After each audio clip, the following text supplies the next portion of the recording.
Guest to honor himself, the great Mike Alago, here pushing his recent film, Who the Bleep Is That Guy? I try not to curse. But well, we could say Who the F Is That Guy? That's right. I mean, I know it's a provocative title, so a lot of times we have to say that. Who the bleep is that guy? But Mike, Yes. and to the rest of my Princeton audience, that there's a lot of people that don't get the credit. When you hear a band get signed, you think of the band, you immediately think of the label. No one ever thinks of the connector. And we got this guy brought a lot of bands that you currently listen to the mainstream. So Mike, could you really tell the audience a list of bands that you broke through to the mainstream that they're listening to today? Oh gosh, let's see. Well, I signed Metallica. I signed Metal Church, Flotsam and Jetsam. I executive produced a band called Dokken. I signed a New York noise band called Swans. I executive produced 2 Cyndi Lauper records, and I worked with the great Nina Simone. I executive produced her last recordings before she passed away. And Rob Zombie, but his previous band, White Zombie. And I also worked with John Lydon, formerly Johnny Rotten from the Sex Pistols. And I signed his band Public Image Limited to Elektra. Those are some of those names. Awesome. And you also, at one point, you were working for Geffen Records? I did. You know, it's a very funny thing. I did A&R, and for those people who don't know what A&R means, it stands for Artist and Repertoire. And it's the kind of the most important part of the record company. Without the A&R department, there are no records. Yeah. So that's what I did for 25 years. And I worked at Elektra, I worked at Geffen, I worked at Elektra, I worked at Geffen. I forget that I worked for a moment in time at Uni Records. And then for the last 3 or 4 years of my A&R career, from about 2000 to 2004, I worked at Chris Blackwell's company called Palm Pictures, which was half independent feature films and half record company. Wow. So that right there, and that between my first job ever at the Ritz from 1980 to 83, that's 24 years right there. So right there, like that. So this documentary comes together, and I think it's an amazing Oh, idea. thank you so much. You deserve it. But between you and Drew, how did this idea come about? Oh, it's all his doing. Well, basically, like I say in the beginning of the film, I used to go out in New York City and I kept seeing the same person over and over again. We were younger then, of course. And I was like, who is that guy? Who is that guy? Literally. I mean, I was literally. And then eventually I found out, it was Michael Lago. And this is about the time that he signed Metallica. And then later on, I was managing a band that got out on the Misfits European tour when the Misfits were touring in Europe. I went out on the tour with my band as well, sort of drive the Winnebago and see Europe and have some fun. And I met Michael Alago, who was on the tour at that time. He had signed the Misfits to Geffen Records. So my guys were out on the tour, Alago was out on the tour. And anytime you're sort of caravanning around the world, with a bunch of people, you develop, a bunch of crazy people. Yeah, you develop myself included. You develop some bonds and some relationship, and then we were friends after that. And when my XXX All Ages XXX, the Boston hardcore film, screened at the Boston International Film Festival back in, I think it was 2012 or 13 or something, at the Brattle Theater in Cambridge. Brattle Theater, Alago showed up.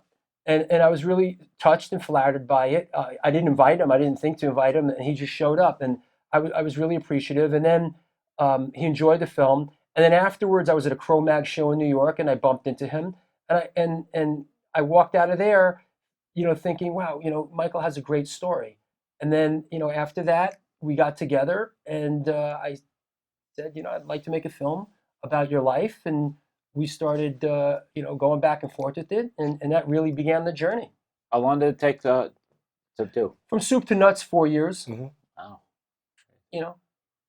It was a great ride. It was a great ride, and it was a learning experience for both of us, and we're very close now. I mean, as friends, so it's nice. Like, how do you feel about when you just walk out the door and you see kids walking by and they got the Metallica shirts? Oh well, the White Zombie? it's incredible. I really think that when I signed them in the summer of 1984, I just kind of knew that this was going to be the band. Yeah, like how did, Yes. give an order, like how did that happen? Well, I saw them a number of times before I signed them. I saw them at L'Amour's in Brooklyn with my friend Phil Cavano. I saw them in New Jersey. I saw them on the West Coast in San Francisco. And then finally in summer of 84, when they played Roseland, that was like the definitive moment when I knew I had to have these people in my both professional and personal life. They were, or they are, wildly charismatic characters, all four of them. And there was never, you were never not able to look at them on stage. And James Hetfield, their singer, is a ringleader on stage. He knew how to corral an audience and get them in the palm of his hand all the time. For all of the insanity back in the day, and they were being called alcoholic because we were all doing a lot of drinking. These were people who were always very focused about their career. And even though it was wild and crazy back then, that was the beauty of the performances, that they were wild and crazy. Mm-hmm. Yeah. So when you bring them to the record label, like Yes. they were already known for signing all the metal bands? No, not necessarily. When I brought them to Elektra, they had already made an independent record called Kill 'Em All. Yes. And, the label Megaforce took them as far as they could take them. And I knew that, they had to be with a major label. So a couple of people, including our chairman, Bob Krasnow, and our head of radio promotion, Mike Bone, both came to Roseland that evening. And the next day, they just, I think they kind of understood it, but not really. But they knew, and they had trust in Bob had trust in his A&R people that you were either going to sink or swim. And I intended to swim, which I did for 24 years. When it came to that, though, when they heard the album, were they like, how did they take them? Did they kind of just see your vision, or did you kind of have to twist their arm? Like, trust me, they got the following. You got to do this. They totally trusted me. Because like I said, Bob hired A&R people for a reason, and you either knew what you were doing or you didn't. And thank God, my instincts are very good for people, for artists. And the next day after Roseland, they came into the record company. We sat in the what room do we sit in? The green room? Okay, like a green room. And, I got Chinese food and beer for them. The conference room. Thank you, Drew. That's why I have Drew here. And our chairman came into the office, and he was the chairman, with the cigar and the fabulous suit. And he just said, guys, Michael wants you here. We want you here. And as they say, the rest is history. I think in the film, there's some of Alago's Polaroids from Metallica's first visit up to Elektra Records, and we've incorporated. They look very young, yeah. Yeah, they're very young. It's really great, that he sort of documented that moment. But in retrospect, here, Alago's signing of Metallica to Elektra Records, a major label, really opened the door to all these other, and the success that they had opened the door for every other major label. Like, for instance, Capitol ran out and signed Megadeth, yes, and this one went out. Anthrax took the but this yes, was, of yeah, course. right, you're right. What was that moment in time when that signing changed the landscape of hard rock and heavy metal? Yeah. Because after that, everybody wanted their own Metallica. Same thing when the equivalent hair bands. When one of absolutely. them broke through, everybody took their own. Yeah. So, like you were starting to say, Anthrax got signed to Island. Drew had just mentioned that Megadeth got signed to Capitol. Slayer got signed to Deaf American. So everybody found their own version. And a lot of those bands are still around, which is great. And that's it. Yeah, that's it. Yeah, well, big part of our. Yeah, but yeah, I just think that's just amazing. Also, an interesting thing that Kirk Hammett from Metallica brought up was that in a certain way, this heralded what came after, which was the grunge movement, because in a way it softened up the record labels to take more of a chance. So they realized, hey, and sign artists that were not safe. That's really. right. That's right. So. Or traditional. That's right. And in a way that opened it up, that sort of tenderized them, when it came time to sign bands like Pearl Jam and Soundgarden, like the next sort Wave. That's of Wave. wave. Yeah. And you know, it's true. You know, Yeah. Have you ever, has anyone, you ever been out and to see someone and they're kind of being disrespectful? Then do you ever like, oh, that shirt you're wearing, the only reason they're famous is because of me, and just no one believe. Do people have like a hard time if you've ever? Sure, you don't just go around saying what you've done, but Never. if you've ever, has anyone just called you up like, nah, not you. You're not responsible for signing these bands. Oh, no, not really. I Yeah. think people, you know, after all these years, they know my history. And people are always very grateful and kind. And they will come up to me and want to shake my hand and take a picture. And more so of that because of the film.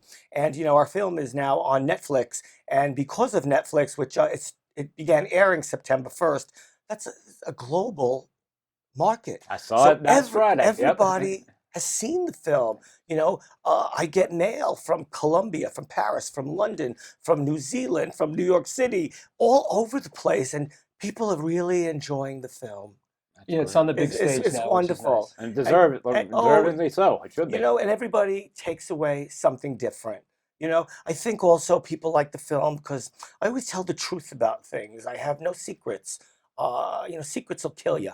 But because of me being just an open person about everything in my life, you know, people take away, oh, dude, you signed Metallica. And when you signed Metallica, that changed my life. Or, you know, Michael, thank you for being open about, you know, being a gay man in the heavy metal and hard rock scene. You know, and people always say, did you have a hard time Yeah, I could imagine. incorporating yourself into that scene? And no, I never did, Yeah. because you know my sexuality didn't really come into play. It was always about loving the music and hanging out with everybody and drinking beer and getting crazy and getting into fights.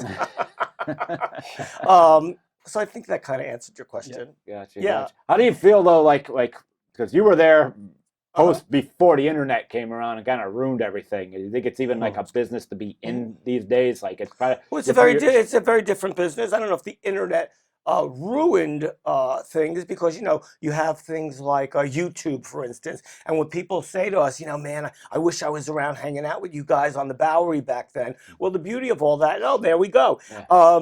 You know, people can see the Dead Boys on YouTube, and of course you weren't there, but at least a lot of that stuff was heavily documented, which is a plus.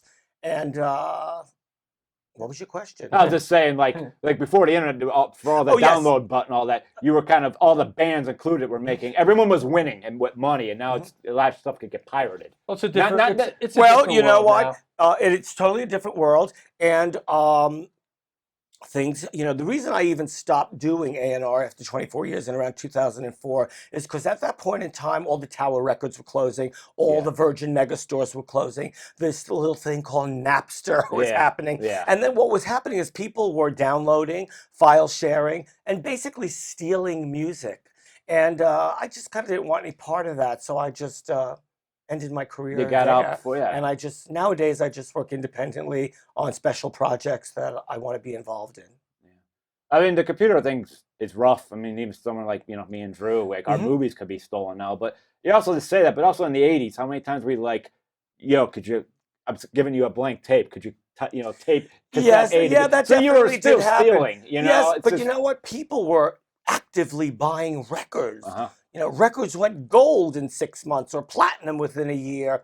It's tough out there these days. People do not buy records like they used to. Or a lot of people want to hear one song off of a record. And, you know, you tell your friend about it, and that friend sends it to another friend, sends it to another friend. And then people don't get paid for a lot of this music. This is a good question for the two of you, because Uh-huh. I'm really big on this one. Like, Please. So nowadays, like you said, everyone's going digital.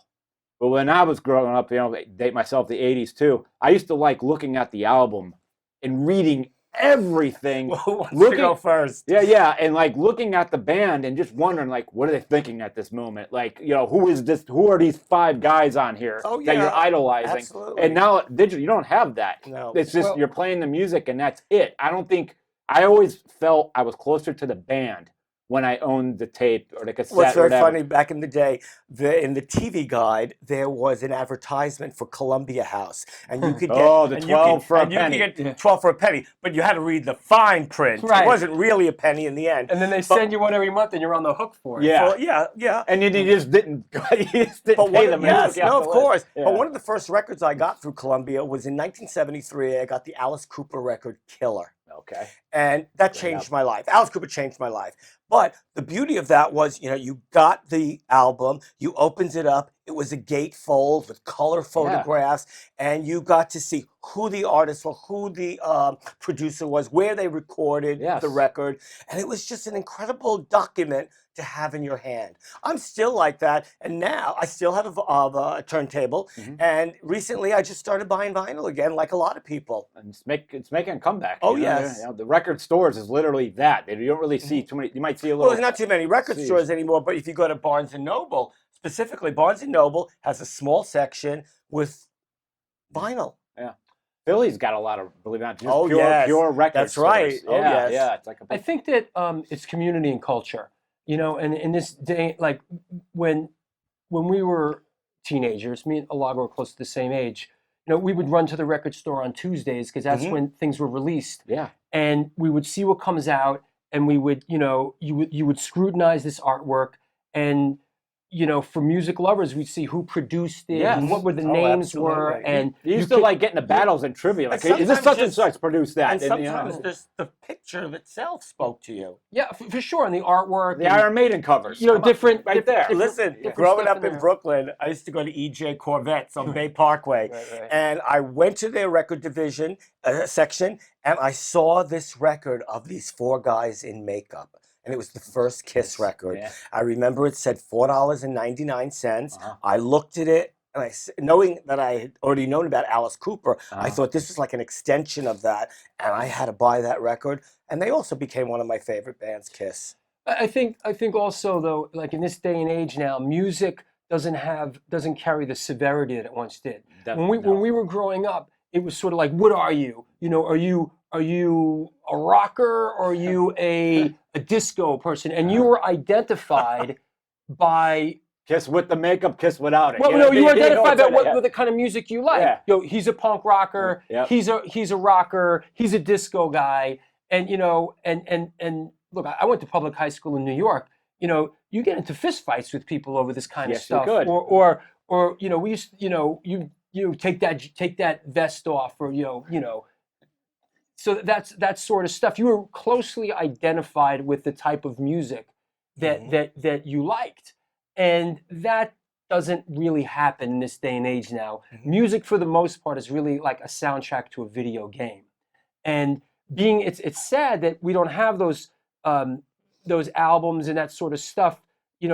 So the artwork isn't as important or as scrutinized anymore because people download music they never even see. The liner artwork notes. you see online, and it's really the size of a post. And you might not see stamp. the band too, so you Right. never know if the Right. band Well, walked then you past got you to on start the street. doing your research Yeah. online. So it's a and different world. Google everything. It's a different world, but I'm not saying it's a better or worse world, because in the world we live in now, it's just a different playing field. And for someone like, for a young kid coming up, in their reality, these are the good times. Yeah. And so in a way, we're sort of like dinosaurs. And people today, like a DJ is not a DJ that we remember playing, vinyl. DJs now, like DJs, Digital. create Yeah. music, and so it's a new world, and new people come up, and there's still a lot of great stuff going on. Without a doubt, because someone you could tell me about an artist, you could literally go to YouTube and someone's put the song up, so it's an easier access. But I also just found, like back in our era, like growing up, if you said Tuesdays, the albums came out at the record store, you'd go there and it'd be sold out, and you go back home and you're calling them every morning, every tour. Did they come in yet? Did they come in yet? Oh, absolutely. You're getting on your bike, like you're going to earn it because you just feel so close to this music that you have to have it. Oh, yes. And I just think it was just more special. I had like a list of record stores from Titus Oaks in Brooklyn. Oh, You knew who worked there. You knew absolutely. and you were almost a celebrity, the person that was selling you Uh-huh. the record. You looked up to them, like, wow, you work at the record store. You know? Absolutely, yes. Yeah, that was a job, record store. That was like, I worked Buy at a couple. I records. worked at a couple record stores growing up, you know, and yeah, it was a place to really. I got connected with a lot of music and learned a lot about music working in record stores. Because I was thinking about this recently. When I worked in this record store, you had a playlist that you had to play. So you had to play this, and there was vinyl. As a store employee, you would have to, the record would end. So there's certain records I remember. I worked in a record store like in 81, 82. There's certain, like there was, let's say, 6 records every 3 months that are just ingrained. And you hate them at that point. Well, it was like the Stray Cats, Yeah. Don, you know, like I remember Diana Ross. So I'm still years later, like really know that those records, and that's just, you know, it's just part of it.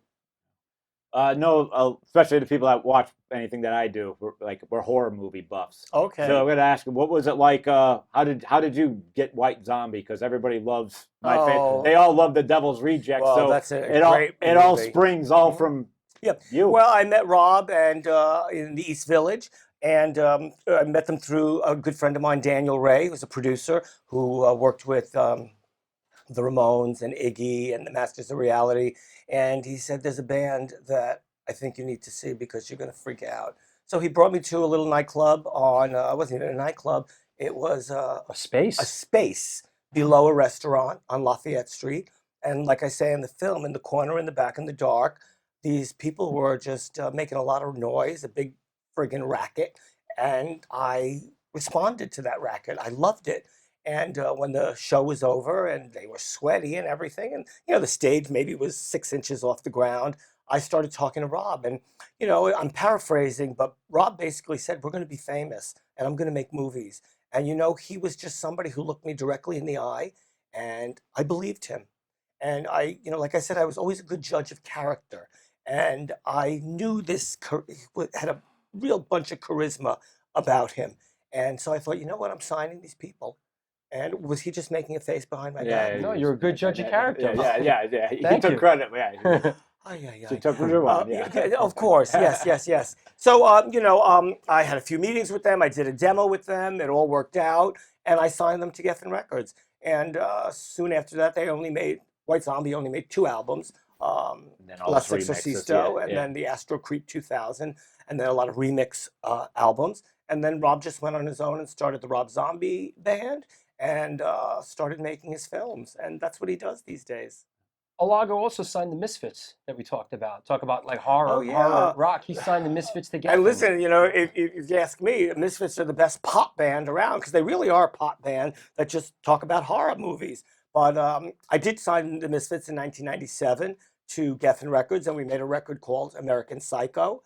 And it's really a great record. Produced by Daniel Ray. Produced by Daniel Ray, that's right. Yeah. Yeah. You owe him, everybody. Oh, I love the Misfits. You know, they're my favorite band, and you know there are 2 shows coming up: December 28th in Las Vegas and December 30th in Los Angeles, and I'm definitely going to both of them. And you know, I have great affection for Doyle, who is incredibly charismatic and one of my favorite people in rock and roll. And he has his band right now that are on the road somewhere. So you can go on social media and look up Doyle and go see him and his band somewhere. Yeah, we 'Cause love the they're Misfits. pretty, oh, I almost said the F word. They're pretty friggin' fabulous. Oh, now I'm getting hot. Oh, so it's because I'm talking about Doyle. Oh, and Doyle, I love you. And also, oh, wait a minute. Oh my God. Oh. I even have my Doyle t-shirt on where he's blowing bubble gum. Okay, that's it. What's next? Do we still have time here? What are we doing? They got another No, 12. we got another Okay, 12 fine. minutes. Wonderful. So, and you had I noticed some major producers on this film, and I saw one of them was Cyndi Lauper. Mhm. Yes. Well, I love Cyndi. I've loved Cyndi since around 1981 when I booked the Ritz. I booked her band Blue Angel. We kind of stayed in touch over the years. A dear friend of mine, Lisa Barbarese, has managed her this whole entire time. At some point in time, she gave me a phone call. It was in 2009, and she wanted to make a dance record, and I was the A&R person to make that record with her. It's called Bring You to the Brink. She called me back a year later in 2010, and she said, I want to make a blues record. I know we both have never made a blues record. Will you help me? I said, absolutely. And we made an extraordinary blues record with a producer named Scott Bomar. and it got nominated for Best Contemporary Blues Album at the Grammy Awards. We didn't win, but it's really great to be nominated because it made us feel like, you know what, all that hard work paid off. We really did a great job on that record. And you know, we had this guitar player that we love named Johnny Lang on the record. Mm. We had all of Isaac Hayes' band, all of a bunch of Al Green's band on the record. So the music was just smoking. Bunch of heavyweights. And you yeah. know what? We had the most fabulous time in Memphis making that record. So then when it came time to talk to Cindy about this movie, she just said yes, you know. I think in a lot of circumstances, this film gave some people the opportunity in a certain way to give a little something back to Alago, who was really there for people early on in their career. And when we got the ball rolling with Kickstarter, and a little bit later on when we needed a little help, so to speak, you know, it was really great how many people stepped up, like Cyndi Lauper and Rob Zombie. Jesse Malin is another one. Julian McCain. Julian McCain. Yeah, Right. and people, you know, people really wanted to see this film get done. Mhm. People really felt that it was important that this film got done. So that was really nice, you know, to be directing a film that people. Get back. Yeah, Well, it's already, yeah, like and you already people know just- people were rooting for you already. Yeah. Right. This is an important piece of history. I want to see it get done, Drew. And that was very inspirational in a lot of ways, you know. All like the punks out there who public image. Oh my So gosh. well, I just saw within the last You know, it's year. so funny because I don't even know where to begin with John. I know John for 36 years. I booked Public Image into the Ritz. There was a debacle of a show. I originally had Bow Wow Wow scheduled to play. Malcolm McLaren, their manager, called me up and said, "We're not coming." And I was like, "Dude, we have 2 nights that are sold out." They never showed up. They also never sent back the deposit, but you can't ask for the deposit from a dead person. So Right. next, I knew PIL were coming in to promote their new album, Flowers of Romance. I called them up and I said, "Let's do this show." They said, "Well, we don't have a set together." I said, "Well, but we'll buy Keith, I think it was called a Prophet 5. We programmed 40 minutes worth of music into it." They wanted to do a performance art piece. People were there really, they wanted to see Johnny Rotten in action, Yep. and they weren't getting that. So about maybe 15 or 18 minutes into the performance, chairs started flying, beer bottles started flying, and there was a full-scale riot. It was on the 11 o'clock news that night. It was on the 7 o'clock news the next morning. It was a shot heard around the world because Melody Maker, New Musical Express, Sounds, the cover of every British publication. At some point, fast forward, I'm already at Elektra. It's probably 1985, and John is looking for a label, and I signed Public Image Limited, and we made a record called Album. It was a generic album that everybody was on, from Steve Vai to Ginger Baker, and it's a great record. I also, at that point in time, he had 2 other records out that weren't getting released in the United States, called This Is What You Want, This Is What You Get, and Live in Tokyo. So I picked those records up for North America and Canada. At some point in time, you know, the records really weren't selling like the label thought they should. So I had to release the artist from his record deal. But, you know, a wild thing is that, you know, we know each other 36 years. We never had a bad word with each other. And Great. so also, like you said, when it came time for people to show up for the film, they showed up for the film. And he's just extraordinary. He has a documentary coming out next year called The Public Image is Rotten, and which is a great title. Yep, yes, And it you know is. what? I'm in his documentary. He's in mine, and ours. And he's extraordinary. He is one of a kind. And I think Drew really loved interviewing him. And I don't know if you talked about this earlier, but No, I don't know, a little John Lydon for people. Yeah, no. For me personally, It's pretty animated. yeah. Oh. For me personally, that was a big highlight of the film. You know, John Lydon, Johnny Rotten is somebody that really resonate in my world personally. Mhm. You know, coming up in New York City and being a part of the hardcore and punk scene, like, you know, that was I was really looking forward to it.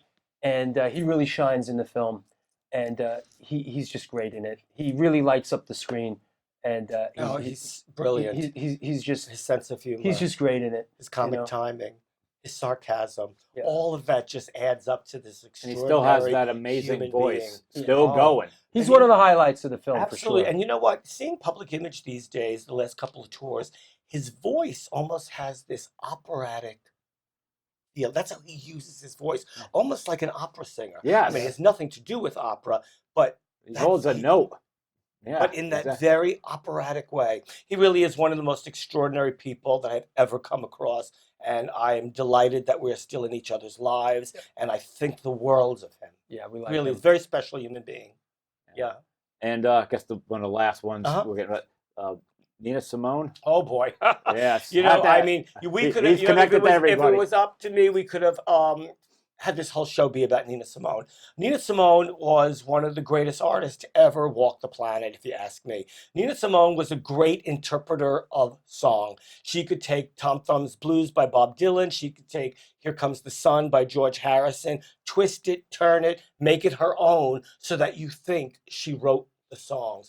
I was always taken by her voice when I was 14 years old. My Aunt Jenny used to play her records, and I heard this, and I didn't know the word then, but I use it now. She had almost this androgynous voice, a very smoky voice, very husky voice, very deep voice. And I just thought, I'm so attracted to this voice.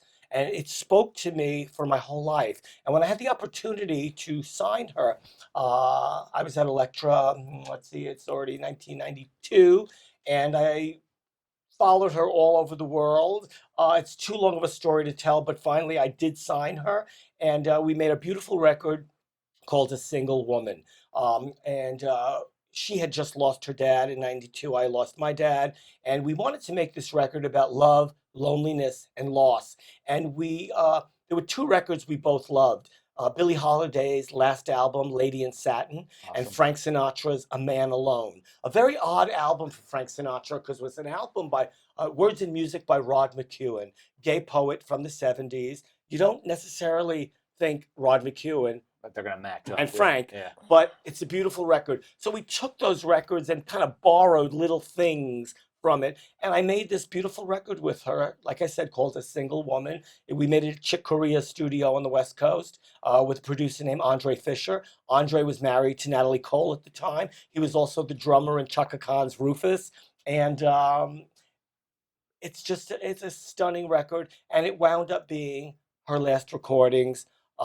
Even though she passed 10 years after that in 2003, she never recorded again. So that was like the final document. And I was glad I was witness to that and took part of it because I simply adored her.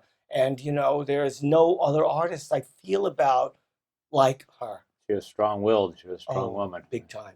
Big time. Fabulous. Nina Simone.